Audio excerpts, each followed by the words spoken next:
Welcome to học tiếng Anh với Joseph, where we build vocabulary and practice pronunciation through reading. Continuing with The Cat in the Box, a history of science in 100 experiments. Today we will read story number 96. Hôm nay chúng ta sẽ đọc truyện số 96, The Accelerating Unverse.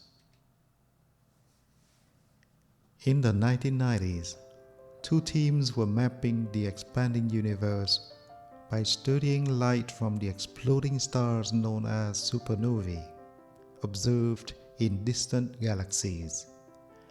A particular class of supernovae, part of a family known as SN1A, are very useful for this work because they all reach the same maximum brightness during the course of the explosion. So if astronomers can measure the brightness of the distant supernova, they can work out how far away the galaxy it resides in is. In the same way that measurements of the brightness of the Cepheids established that spiral nebulae are galaxies beyond the Milky Way and that the universe is expanding. This was very difficult work, pushing the technology to the limit. On average, about 2 supernovae go off in a galaxy every 1,000 years. So, you need to look at 50,000 galaxies to detect about 100 supernovae each year. By repeatedly photographing dozens of patches of sky, each containing hundreds of very faint galaxies, the teams hope to find a handful of supernovae each year. By comparing the peak brightness of these supernovae with the redshifts of their host galaxies, they intended to measure the rate at which the expansion of the universe is slowing down as gravity tries to halt the expansion that started with the Big Bang. Because light takes a finite time to travel across the universe, by looking at distant galaxies, astronomers are looking back into the past, seeing how the universe has changed as time passes. To their surprise, the two teams independently discovered something odd. For very faint galaxies, that is, very distant galaxies, the distances calculated from the observations did not quite match their expectations. The supernovae were a little bit too faint according to the standard redshift distance rule. This meant one of two things. Either the distant supernovae really were fainter than their nearer cousins, or they were further away than their redshifts implied.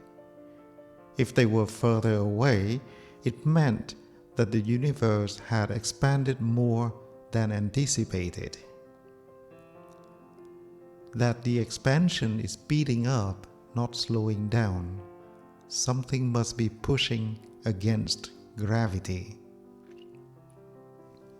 There is no reason to think that the distant supernovae are any different from their nearby cousins. But although popular reports suggested that cosmology had been shaken to its foundations by the discovery, in fact, cosmologists had a natural explanation for the source of the force that is making the universe expand faster. When Albert Einstein used his general theory of relativity to develop equations that describe the nature of the universe at large, he included a term known as the cosmological constant, which is the measure of the energy of empty space. This number had traditionally been set as 0, as it did not seem to be needed. But if it had a small value, that would mean that every cubic centimeter of space has the same amount of what has become known as dark energy. Dark energy contributes a kind of springiness to space pushing outward against the force of gravity. Just after the Big Bang, although the universe was expanding, gravity was slowing the expansion down. At that time, the outward urge of dark energy was too small to have much effect. But as the universe expanded, there were more cubic centimeters of space, so there was more dark energy. At the same time, the gravitational pull of galaxies on each other got weaker as they moved apart. So there came a time when the outward urge from dark energy became bigger than the inward tug of gravity, and the expansion began to accelerate. The supernova results were announced in 1998 and quickly explained in this way in terms of dark energy. Since then, studies of even fainter supernovae, indicating more distant objects seen longer ago in time, have confirmed that when the universe was younger, the expansion was indeed slowing down. One of the two teams who made the discovery was led by Brian Schmidt and Adam Rees, the other by Paul Perlmutter.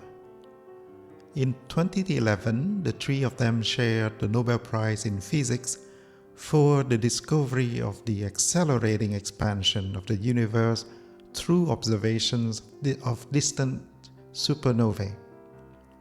As Perlmutter said in an interview with the BBC, the two groups announced their results within just weeks of each other, and they agreed so closely that one of the things that made it possible for the scientific community to accept the results so quickly. But each team involved dozens of researchers working at various places around the world. It is now thought that dark energy makes up at least 2/3 of the mass energy of the universe. Finding out more about dark energy and its implication for the fate of the universe is now a key area of cosmological research.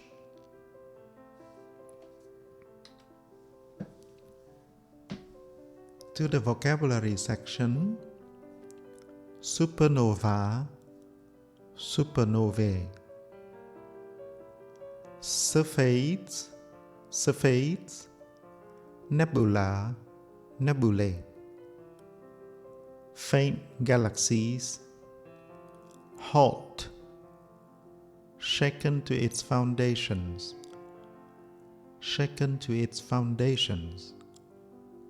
cosmological constant, dark energy, inward tug of gravity,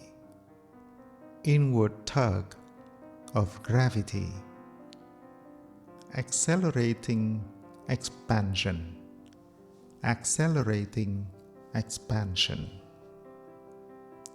Thank you for your time, and I will see you in the next story. Bye for now.